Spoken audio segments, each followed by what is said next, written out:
एक पिता अपने खून को पानी बनाकर जिस घर की नींव रखता है और एक माँ अपनी जवानी को चूल्हे की आग में जलाकर जिस बेटे को पालती है, उन्हें अपने आखिरी सफ़र में यह गुमान होता है कि बुढ़ापे में ये बेटा उनका सहारा बनेगा।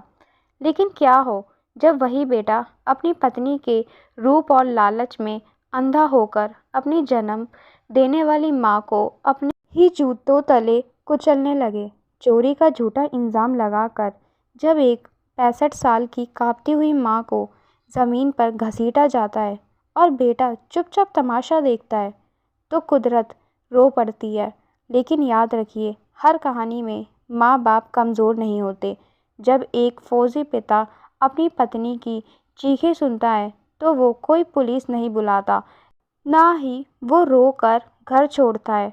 वो अपने अंदर के उस रुद्र विनाशकारी रूप को जगाता है जिसे देखकर उस कलयुगी बेटे और जालिम बहू के पैरों तले से ज़मीन ही नहीं, उनकी रूह तक खिसक जाती है। रेयाना, आपने जो तस्वीर भेजी है, यह कहानी उसी दर्द, उसी चीख और उसके बाद हुए उस खौफनाक इंसाफ की एक बेहद गहरी, रुला देने वाली और रोंगटे खड़े कर देने वाली दास्तान है।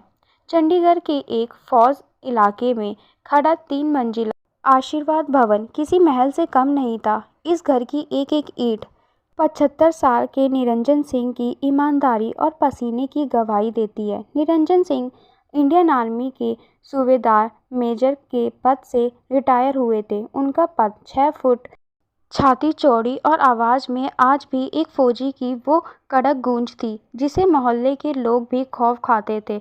उनकी पत्नी 68 साल की कल्याणी देवी एक बेहद शांत, ममता की मूर्ति और पतिव्रता स्त्री थी। उन्होंने अपनी पूरी जिंदगी निरंजन जी के कड़े अनुशासन और परिवार की सेवा में गुजार दी थी। उनका इकलौता बेटा था रोहन। रोहन एक आईटी कंपनी में एचआर हेड था। रोहन की शादी निशा नाम की एक बेहद खूबसूरत लेकिन हद से ज़्यादा लालची और शातिर लड़की से हुई थी। निशा को हाई क्लास जिंदगी जीने का शौक था। तब तक निरंजन जी घर में रहते। निशा घूंघट निकालकर संस्कारी बहू का नाटक करती। रोहन भी अपने पिता के खौफ से सीधा रहता। निरंजन जी एक की मौजूदगी इस घर के लिए एक ढाल थी। लेकिन एक दिन निरंजन जी को अपनी पुश्तैनी ज़मीन के किसी विवाद को सुलझाने के लिए अपने गांव पंजाब जाना पड़ा। उनका यह दौरा 15 दिन का था।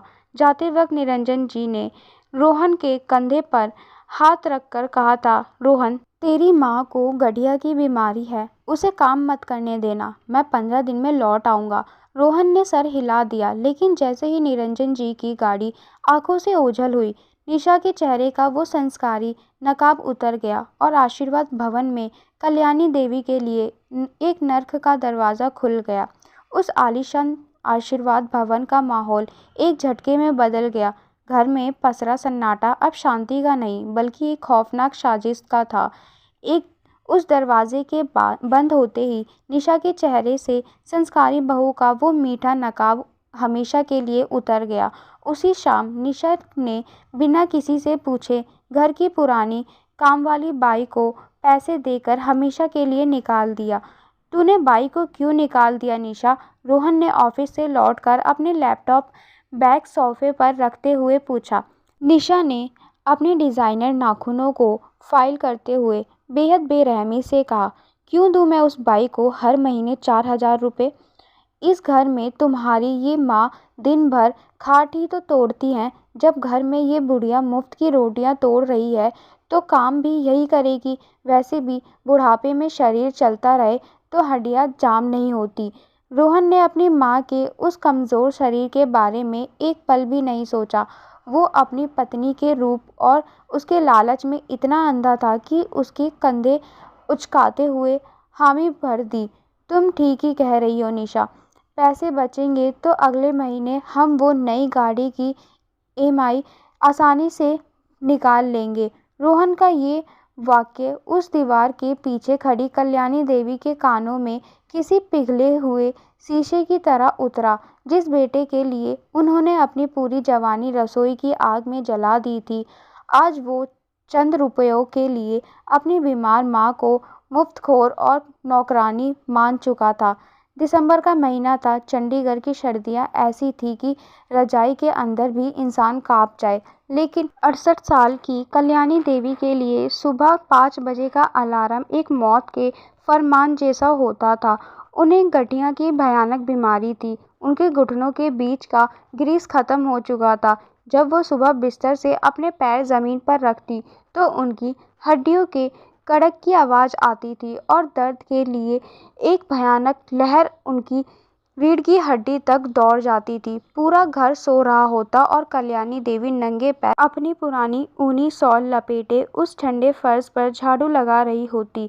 सबसे बड़ा टॉर्चर होता था पोछा लगाना। जब वो बर्फीले ठंडे पानी की बाल्टी में अपना हाथ डालती तो उनकी उंगलियों की नसें नीली पड़ जाती थी। पानी की ठंडक से उनकी उंगलियां सूजकर मोटी हो जाती थी और जोड़ों में ऐसी टीस उठती थी कि उनकी आंखों से बेतहाशा आंसू बहने लगते थे। वो फर्श पर पोछा लगाते हुए अक्सर वही जमीन पर बैठ जाती थी। उनके आंसू उस ठंडे पानी में मिल जाते। हे भगवान, मुझे उठा ले, मुझे इस नर्क से आज़ाद कर दे। वो बंद होठों से सिसकती, क्योंकि अगर उनके रोने की आवाज़ निशा के कमरे तक पहुंच जाती तो उसे नींद खराब होने का एक नया बहाना मिल जाता। महारानी का उठना और थाली का वो अपमान। दिन के 11 बज चुके होते। निशा के कमरे में रात भर हीटर चलता था। वो अपनी गर्म रजाई से निकलकर एक मोटा सा गाउन पहने हुए डाइनिंग टेबल पर आकर ऐसे बैठती जैसे किसी रियासत की महारानी हो। कल्याणी देवी कांपते हुए हाथों से उसके लिए नाश्ता लाती। माँ जी, निशा की तीखी और करकस आवाज़ रसोई तक गूंजती। मेरे लिए बादाम का दूध कहाँ है? मैंने कहा था ना कि मुझे सुबह उठते ही बादाम का दूध चाहिए। बहू, वो दूध फट गया था, इसलिए मैंने। कल्याणी देवी ने डरते हुए सफाई देनी चाहिए। बकवास मत कीजिए, निशा ने चीखते हुए कहा। फिर उसकी नज़र मेज पर रखी राजमा की कटोरी पर गई। उसने एक चम्मच राजमा चखा और अचानक पूरी थाली को जोर से खिसका कर दूर कर दिया। थाली मेज के किनारे से टकराकर जमीन पर गिर गई। ये क्या घास फूस बनाया है? आज आपने राजमा में नमक कम क्यों डाला है? निशा ने जहर उगलते हुए कहा। आपको तो कुछ आता ही नहीं है। बुढ़ापे में आपकी अकल भी सटिया गई है और जवान का स्वाद भी मर गया है। मायके में भी ऐसे ही फीका खाना खिलाती थी क्या सबको? कल्याणी देवी वहीं बुत बनकर खड़ी हो गई। उनके हाथ कांप रहे थे। उन्होंने धीमी नज़रों से रोहन की तरफ देखा। एक माँ के दिल का सरेआम कत्ल। रोहन वहीं पास वाले सोफे पर बैठकर अपने फ़ोन में कुछ चेक कर रहा था। कल्याणी देवी की आंखों में एक आखिरी उम्मीद थी, एक आस थी कि उनका बेटा, जिसे उन्होंने अपने हिस्से की रोटियां खिलाकर अपनी साड़ी के पल्लू से उसका मुंह पोंछकर बड़ा किया था, वो आज अपनी माँ के इस अपमान पर ज़रूर बोलेगा। रोहन, कल्याणी देवी के होठ कांपे। बेटा, मैंने जानबूझकर नमक कम नहीं डाला, मेरे हाथ। रोहन ने फ़ोन से नज़र हटाए बिना बहुत ही झुंझलाहट और बेरुखी भरे लहजे में कहा, माँ, निशा को जैसा पसंद है वैसा बना दिया करो ना। आपको पता है उसे चटपटा पसंद है, फिर भी आप अपनी मर्जी चलाती हैं। क्यों सुबह सुबह कलेश करती हैं? मुझे ऑफिस में बहुत स्ट्रेस होता है, घर में मुझे शांति चाहिए। वो शब्द कल्याणी देवी के सीने में किसी खंजर की तरह आर पार हो गए। एक माँ के लिए दुनिया का सबसे बड़ा दर्द ये नहीं होता कि उसकी बहू उसे ताने मार रही है या उसे नौकरानी बना दिया गया है। सबसे बड़ा, सबसे खौफनाक दर्द ये होता है कि जिस बेटे की एक खरोच पर वो पूरी रात रोती थी, आज वही बेटा अपनी माँ की रूह को सरेआम कुचले जाते हुए देख रहा है और कह रहा है, कलेश मत करो। कल्याणी देवी ने अपनी नज़रें ज़मीन पर झुका ली। वो खामोशी से ज़मीन पर बिखरे हुए राजमा और चावल अपने कांपते हाथों से समेटने लगी। उस दिन उनके अंदर का इंसान मर गया था। अगले 10 दिन किसी युग की तरह बीते। कल्याणी देवी की हालत अब किसी जिंदा लाश जैसी हो गई थी।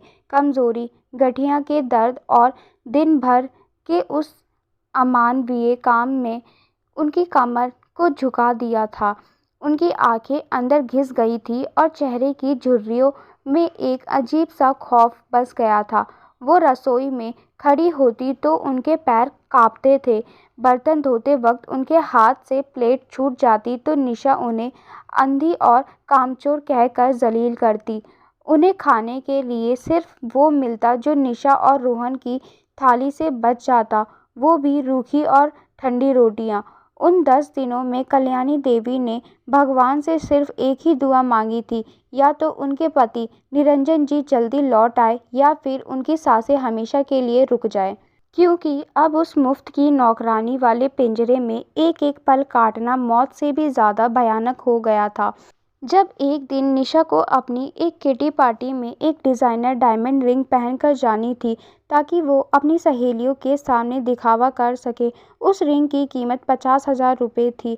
उसने रोहन से पैसे मांगे, लेकिन रोहन ने मना कर दिए। निशा, मेरे पास अभी कैश नहीं है, पापा आएंगे तो उनसे मांग लूँगा। निशा तिलमिला गई।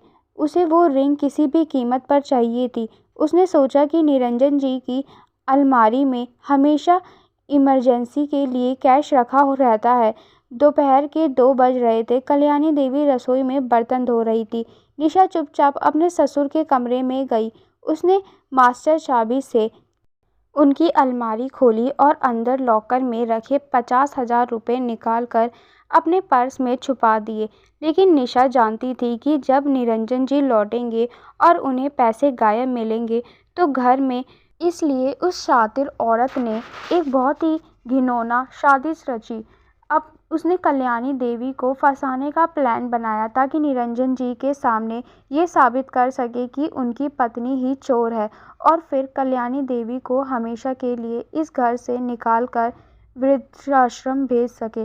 रात के 9 बज रहे थे। रोहन ऑफिस से लौट आया था। अचानक निशा ने अपने कमरे से छाती फाड़ कर रोना और चीखना शुरू कर दिया। हाय राम, मैं तो लुट गई। रोहन, मेरे पैसे चोरी हो गए।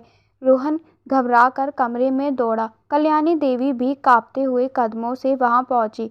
क्या हुआ निशा, कैसे पैसे? रोहन ने पूछा। निशा ने झूठे आंसू बहाते हुए कहा, रोहन, मैंने पापा जी की अलमारी से अपनी ज्वेलरी निकालने के लिए चाबी लगाई थी। मैंने देखा कि वहाँ जो 50,000 रुपये रखे थे वो गायब है, और आज घर में कोई बाहर वाला नहीं आया। कल्याणी देवी घबरा गई। बहू, पैसे गायब है? कहीं तुमने ही तो इधर उधर नहीं रख दिए? निशा ने अचानक पलटकर कल्याणी देवी को एक ऐसी जहरीली नज़र से देखा जैसे कोई नागिन डसने वाली हो। मैंने इधर उधर रख दिए या आपने चुरा लिए बुढ़िया? निशा, कल्याणी देवी के पैरों तले ज़मीन खिसक गई। ये तू क्या कह रही है? मैं अपने ही घर में चोरी क्यों करूँगी? निशा ने आगे बढ़कर कल्याणी देवी का बिस्तर पलट दिया और उनके गद्दे के नीचे, जहाँ निशा ने खुद 10,000 रुपये छुपा दिए थे, पैसों की गड्डी निकालकर रोहन के मुंह पर मार दी। यह देख रोहन, अपनी इस सती सावित्री माँ का असली चेहरा। इसने पापा के पैसे चुराकर अपने बिस्तर में छुपाए हैं। पक्का इसने बाकी के पैसे अपने मायके वालों या अपने किसी भाई भतीजे को दे दिए होंगे। कल्याणी देवी रोने लगी।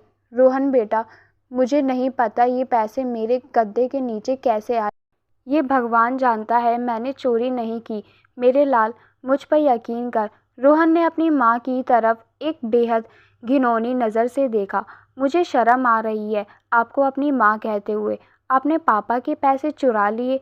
निशा के शौक पूरे नहीं होते और आप बुढ़ापे में चोरियाँ कर रही हैं। रोहन, कल्याणी देवी फर्श पर गिर पड़ी। निशा का हैवान जाग चुका था। उसे अब कल्याणी देवी को इतना टॉर्चर करना था कि वो खुद ये घर छोड़कर भाग जाए। निशा के पास ही रखा एक वाइपर का डंडा उठाया। तू ऐसे नहीं बताएगी बुढ़िया कि बाकी के 40,000 कहाँ हैं? निशा ने बिना कुछ सोचे समझे उस डंडे को बुरी तरह से कल्याणी देवी के पीठ पर दे मारा। कल्याणी देवी दर्द से चीख पड़ी। 68 साल की बूढ़ी हड्डियां उस डंडे की मार सह नहीं पाई। निशा ने उसके बाल पकड़ लिए और उन्हें फर्श पर घसीटते हुए हॉल में ले आई। कहाँ हैं पैसे? बता, वरना आज मैं तेरी जान ले लूंगी। निशा ने एक और डंडा उनके पैरों पर मारा। कल्याणी देवी ने अपने दोनों हाथ जोड़ लिए। उनकी आंखों में आंसुओं की नदियां बह रही थी। उनका शरीर दर्द से कांप रहा था। बहू, मुझे मत मारो। हाय भगवान, मुझे छोड़ दो बहू। मैंने पैसे नहीं चुराए। मुझे दर्द हो रहा है बहू। कल्याणी देवी ने निशा के पैर पकड़ लिए और गिड़गिड़ाने लगी। उन्होंने रोहन की तरफ देखा। रोहन बेटा, अपनी पत्नी को रोक ले। मैं मर जाऊंगी बेटा, मुझे बचा ले मेरे लाल। लेकिन रोहन, वो अपनी जेब में हाथ डालकर एक सोफे के सहारे खड़ा सिर्फ तमाशा देख रहा था। माँ, दे दो ना पैसे, क्यों कलेश कर रही हो? निशा का दिमाग खराब हो रहा है। बता दो पैसे कहाँ रखे हैं। एक माँ के लिए ये शब्द डंडे की मार से 1000 गुना ज़्यादा दर्दनाक थे। कल्याणी देवी ने फर्श पर अपना सिर पटक दिया। मार दे मुझे बहू, मार डाल मुझे। मेरी कोख ही पापी थी जो मैंने इस राक्षस को जन्म दिया। कल्याणी देवी सिसक रही थी। निशा ने जोर से हंसते हुए डंडा फिर से हवा में उठाया। आज तो तेरी हड्डियां तोड़ूंगी बुढ़िया, कोई नहीं आएगा तुझे बचाने। लेकिन निशा का वो डंडा हवा में ही रुक गया। हवा में नहीं, किसी के बेहद भारी फौलादी और खुरदुरे हाथ ने उस डंडे को बीच में ही दबोच लिया था। निशा ने झटके से पीछे मुड़कर देखा। रोहन की नज़र भी दरवाजे पर गई। घर का मुख्य दरवाज़ा खुला हुआ था और वहाँ 6 फुट का वो रिटायर सूबेदार मेजर निरंजन सिंह किसी खूंखार शेर की तरह खड़ा था। निरंजन जी का काम 5 दिन पहले ही ख़त्म हो गया था और वो अपनी पत्नी को सरप्राइज़ देने के लिए बिना बताए घर लौट आए थे। लेकिन घर में कदम रखते ही उन्होंने जो नज़ारा देखा था उसने उनके अंदर के खून को खौलाकर लावा बना दिया था। निरंजन जी की आंखें लाल अंगारे की तरह सुलग रही थी। उनके माथे की नसें तन गई थी और उनके चौड़े सीने से एक भारी हाफने की आवाज़ आ रही थी, जैसे कोई ज्वालामुखी फटने वाला हो। निशा के हाथ से डंडा छूट गया। उसका चेहरा ऐसे सफ़ेद पड़ गया जैसे किसी ने उसका खून चूस लिया हो। उसके पैरों तले ज़मीन खिसक गई। पापा जी, निशा हकलाने लगी। रोहन के तो प्राण ही सूख गए। पापा, आप तो 5 दिन बाद। निरंजन जी ने उस डंडे को अपने दोनों हाथों में पकड़ा और अपने घुटने पर रख कर कड़ाक उसे एक ही झटके में 2 टुकड़ों में तोड़ दिया। वो धीरे धीरे चलकर कल्याणी देवी के पास आए। उन्होंने अपनी कांपती और लहूलुहान पत्नी को फर्श से उठाया और उन्हें सोफे पर बहुत ही नरमी से बैठाया। कल्याणी देवी अपने पति को देखकर फूट फूट कर रो पड़ी। निरंजन, इन्होंने मुझे चोर कहा, मेरी बहू ने मुझे मारा। निरंजन जी ने अपनी पत्नी के आंसुओं को पोंछा। उन्होंने कुछ नहीं कहा। वो खामोशी किसी तूफान से पहले की शांति थी। निरंजन जी धीरे से मुड़े और रोहन के सामने जाकर खड़े हो गए। रोहन डर के मारे पसीने पसीने हो रहा था। पापा, वो माँ ने आपके पैसे चुराए थे, इसलिए निशा गुस्से में। इससे पहले कि रोहन अपना झूठ पूरा कर पाता, निरंजन जी का भारी भरकम फौलादी हाथ इतनी भयंकर ताकत से रोहन के गाल पर पड़ा कि रोहन हवा में उछलकर सीधे कांच की सेंटर टेबल पर जाकर गिरा। टेबल चकनाचूर हो गई। रोहन के मुंह से खून का फुहारा फूट पड़ा और उसके 2 दांत टूटकर ज़मीन पर गिर गए। रोहन! निशा पागलों की तरह चीखी। निरंजन जी ने रोहन को उसके बालों से पकड़कर हवा में उठा लिया। उनकी वो रुद्र आवाज़ पूरे घर में किसी बम की तरह फटी। तेरी माँ ने मेरे पैसे चुराए? जो औरत अपनी पूरी ज़िंदगी मेरी 2000 की पेंशन में हंसते हंसते गुजार दी, जिसने खुद फटी साड़ी पहनकर तुझे इंजीनियर बनाया, वो 50,000 चुराएगी? और तू अपनी माँ को एक वेश्या के हाथों पीटते हुए देख रहा था। तू मेरा खून हो ही नहीं सकता। निरंजन जी ने रोहन को ज़मीन पर पटक दिया और अपनी भारी बूट वाली लात रोहन के पेट पर मार दी। रोहन दर्द से तड़पने लगा। अब निरंजन जी की खौफनाक नज़रें निशा की तरफ घूमी। निशा डर के मारे पीछे खिसकने लगी। वो काँप रही थी, उसके होंठ सूख गए थे। पापा जी, मुझे माफ़ कर दीजिए, मैंने पैसे नहीं देखे थे, मुझे लगा माँ जी ने। निरंजन जी आगे बढ़े और उन्होंने निशा की गर्दन को अपने एक ही हाथ से इतनी ज़ोर से पकड़ लिया कि निशा के पैर हवा में झूलने लगे। उसका सांस घुटने लगा। तू मेरी पत्नी को डंडे से मारेगी? तूने उसे चोर कहा? निरंजन जी दहाड़े। मुझे पता है कि वो पैसे तूने चुराए हैं अपनी किटी पार्टी के लिए। मैंने कल ही बैंक से मैसेज देखा था कि तूने मेरे कार्ड से 50,000 निकालने की कोशिश की थी, पर पिन गलत था, तो तूने आज अलमारी तोड़ दी। निरंजन जी ने निशा को जोर से ज़मीन पर फेंक दिया। निशा फर्श पर गिरकर बुरी तरह खांसने लगी। निरंजन जी ने अपना फ़ोन निकाला और एक नंबर डायल किया। हेलो इंस्पेक्टर राजवीर, मैं सूबेदार निरंजन बोल रहा हूँ। अभी के अभी मेरे घर पर एक जिप भेजो जहां अटेम्प्ट टू मर्डर और सीनियर सिटीजन अब्यूज़ का केस दर्ज करना है। मेरी बहू और मेरे बेटे को हथकड़ी लगानी है। पुलिस का नाम सुनते ही निशा और रोहन की रूहें अपने शरीर से बाहर आ गई। रोहन घुटनों के बल खिसकता हुआ अपने पिता के पैरों में गिर गया। पापा, पुलिस मत बुलाइए, मेरी एचआर की नौकरी चली जाएगी, मैं बर्बाद हो जाऊंगा, मेरा करियर ख़त्म हो जाएगा। निशा भी कल्याणी देवी के पैरों में गिर पड़ी और गिड़गिड़ाने लगी। माँ जी, मुझे बचा लीजिए, मैं जेल नहीं जाना चाहती, मुझसे बहुत बड़ी गलती हो गई, मैं आपके पैर धोकर पीऊँगी, पुलिस को रोक लीजिए। कल्याणी देवी का दिल पिघलने लगा। निरंजन, छोड़ दो इन्हें, मेरा बेटा है, बर्बाद हो जाएगा। निरंजन जी ने अपनी पत्नी की तरफ हाथ जोड़े। कल्याणी, तूने इसे बेटा माना था, लेकिन इसने तुझे कभी माँ नहीं माना। आज अगर मैंने इन्हें छोड़ दिया तो कल को ये तुझे सच में मार डालेंगे। आज फैसला होकर रहेगा। लेकिन फिर निरंजन जी ने कुछ सोचा। उन्हें लगा कि एक फौजी की तरह जेल भेजना शायद इनके लिए आसान सज़ा होगी। इन्हें असली नर्क तो इसी घर में दिखाना होगा। निरंजन जी ने फ़ोन काट दिया। ठीक है। निरंजन जी ने अपनी लाल आंखों से उन दोनों की तरफ देखा। पुलिस नहीं आएगी, लेकिन आज से इस घर का कानून बदल जाएगा। निरंजन जी ने अपने नियम सुनाने शुरू कर दिए, जो किसी कोर्ट के फैसले से ज़्यादा खौफनाक थे।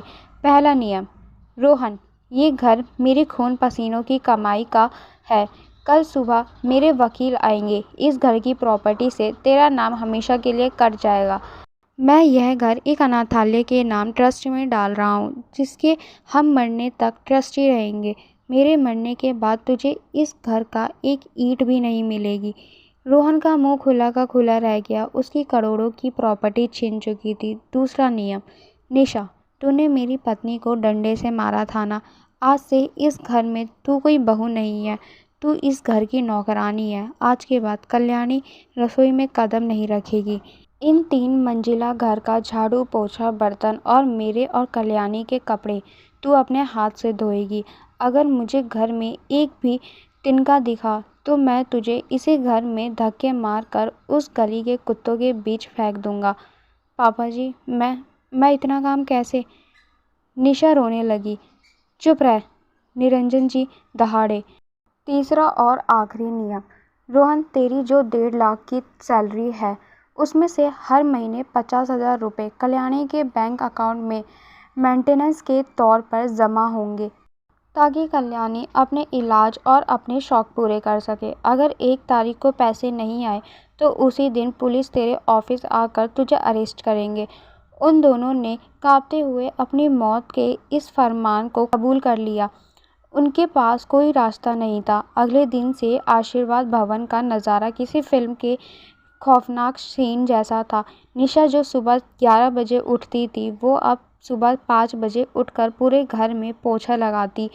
उसके डिज़ाइनर नाखून टूट चुके थे और हाथ खुरदुरे हो गए थे। जब वो कल्याणी देवी के पास चाय लेकर जाती तो उसके हाथ डर से काँप रहे होते थे। रोहन की आधी सैलरी छिन चुकी थी और वो अपने ही घर में एक कैदी की तरह रहता था। अब जब निरंजन जी हॉल में बैठते तो रोहन की हिम्मत नहीं होती थी उनके सामने कुर्सी पर बैठने की। कल्याणी देवी अब रसोई में नहीं जाती थी, वो आराम से सोफे पर बैठती। निरंजन जी ने उनके लिए एक अच्छी केयर टेकर भी रख दी थी। निरंजन जी ने साबित कर दिया था कि माँ बाप कमज़ोर नहीं होते। जब तक उनका प्यार जिंदा है वो सब सहते हैं, लेकिन जब उनका स्वाभिमान जागता है तो वो अपनी उसी औलाद को उसकी असली औकात दिखा देते हैं, जो उन्हें बेसहारा समझती है। कल्याणी देवी ने एक दिन निरंजन जी से पूछा, तुमने इन्हें घर से क्यों नहीं निकाला? निरंजन जी ने मुस्कुराते हुए अपनी मूंछों पर ताप दिया और कहा, कल्याणी, दुश्मन को गोली मार देना तो आसान है, असली मज़ा तो तब है जब दुश्मन को जिंदा रखकर उसे अपने ही जूतों के नीचे रेंगते हुए देखा जाए। अब ये पूरी जिंदगी इस घर में हमारे गुलाम बनकर रहेंगे।